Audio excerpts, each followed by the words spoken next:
স্যামসাংয়ের ওল্ড ফোনগুলো factory reset করলেই আপনার অটো রিকভারি মোড চলে আসে। এই ফোনটাতেও সেম একই কাহিনী। তো অনেকেই জানে না যে এই ফোনের অটো রিকভারি মোড আসলে কিভাবে সলভ করবেন। এটা আমি আপনাদেরকে দেখানোর জন্যই আসলে এই ভিডিওটি করা। আমি এখানে যেই কোডিংগুলো দেখতে পারছেন, এই কোডিংগুলো হচ্ছে রিকভারি হিস্টোরি। এগুলো আপনারা চাইলে স্কিপ করতে পারেন অথবা এগুলো আপনারা চেক করতে পারেন।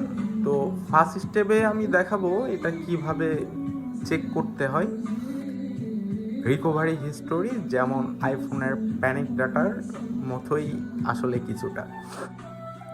তো আমি যেভাবে করছি হয়তো নিশ্চয়ই দেখতে পারছেন যে হিস্টোরিগুলা রিকভারি হিস্টোরি কিভাবে বের করতে হয়।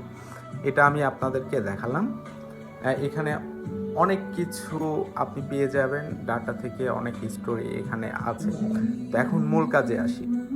এখানে মূল কাজটি যে প্রবলেম অটো রিকভারির এই সমস্যাটা সমাধান করার জন্য বেস কানেক্টরটা খুলে নিয়ে এই রিপেয়ার অ্যাপ এটা আপনি ক্লিক করলে হয়ে